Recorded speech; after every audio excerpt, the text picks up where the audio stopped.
NCEA Chinese Level 3, Characters and Compounds, Unit 24, brought to you by NZ Chinese Classroom. 大家好，我是安利老师. Just a couple of reminders before we start. Make sure that you repeat after me to practice your tones and pronunciation. Pause before I give the translation of the example sentences. Write your own example sentence and show it to your teacher. And write down any questions that you have so that you can discuss them with your teacher in class. 我们开始吧. 1. So you can see the sound in there at the bottom, and you should know this one already for 希望. We'll get to that in a moment, but this means to expect. Okay, a couple of examples. 看望. So this means to pay a visit or to visit. So you're seeing someone that maybe is expecting to see you. For example, 明天我打算看望生病的奶奶. So tomorrow I plan to pay a visit to my sick grandmother. So it's a verb. Okay. 渴望. So 渴 means thirsty and 望 to expect. But it doesn't have anything to do with thirsty. It means to long for, to desire something. So when you're really thirsty, you really, really want some water. So you're longing for water. Okay. So 他渴望妈妈做的饭. So he longs for his mother's cooking. So especially Chinese international students or any international students at your school, this is something that they might really miss, their mother's cooking. 希望, to hope for. So 我希望有机会在中国工作. So I hope I have an opportunity to work in China. Okay. 危, the compound, 危险. So 危 by itself means like danger, dangerous, and 险 means like a narrow, steep place. But together this means danger or dangerous. Okay, 我觉得在北京开车非常危险. So I think that driving in China is extremely dangerous.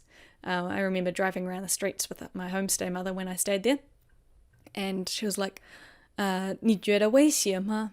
Do you think it's dangerous? And I was like, 很危险. That's when I first learned this word, because there were cars coming in and out everywhere and just merging, and it was, crazy. You've got to experience that one for yourself. All right, 很危险.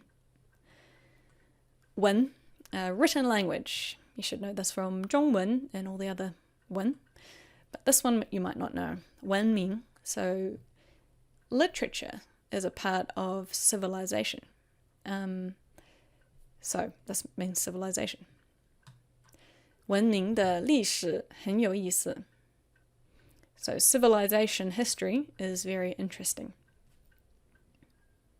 Cool. 文学, this is literature, the study of written language. 在你的学校，你需要学文学吗? At your school, do you need to or must, do you need to learn literature?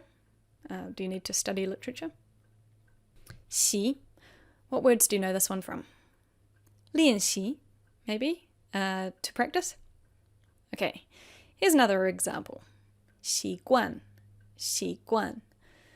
So this is one of my favorite Chinese words because it's a single word for to be used to or to be in the habit of doing, or it's kind of really intertwined with culture. These are like cultural sort of habits. Okay, so it's like a habit. So 你习惯吃辣吗?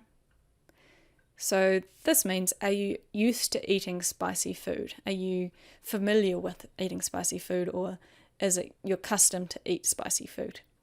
And often Chinese people would ask me this, 你习惯吃辣吗? And I'd say, 我不太习惯. Sometimes you might think that you're hearing 喜欢, but it's actually 习惯. So listen out for the difference.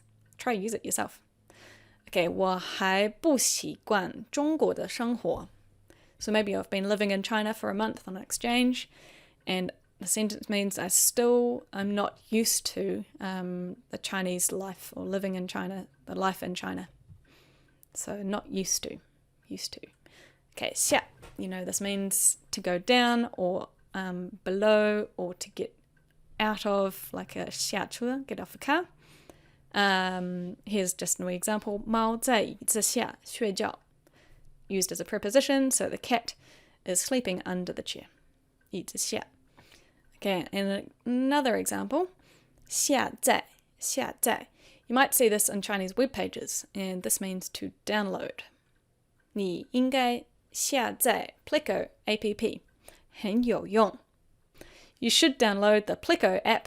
It is very useful. If you don't have it, it's a really great Chinese dictionary app that you can have on your phone. Okay, 先, last one. 先, you know this one meaning first, especially in the sentence structure. 我们先做作业，然后玩游戏. So first we do the homework and then we play games. So first something, then something. So some examples and compounds. 先人. It's not just the first person, but it's like ancestors before you, all the people that came first. So 我的先人是农民. So my ancestors are or were farmers. And 祖先. So this is pretty much exactly the same word as 先人. I just had to make it different in the vocab list, so it can mean ancestor as well, or ancestry. And 你的祖先都是中国人吗? So are all your ancestors Chinese, or all is your ancestry all Chinese people? It'll be interesting to ask a Chinese person that. Actually, I know quite a lot of Chinese peoples don't actually know their family tree back very far. They only really know their grandparents, and they don't really know what happened before then. So it's an interesting cultural thing as well. Because of the wars that happened, a lot of documents got lost and things. What about your 祖先? Are you familiar with your ancestors and family tree? Alright, to follow up, write down any questions that you have, get onto Quizlet to practice these words, complete the listening activity for this week, any grammar activities, and finally prepare for the unit test. Until next time, 再见.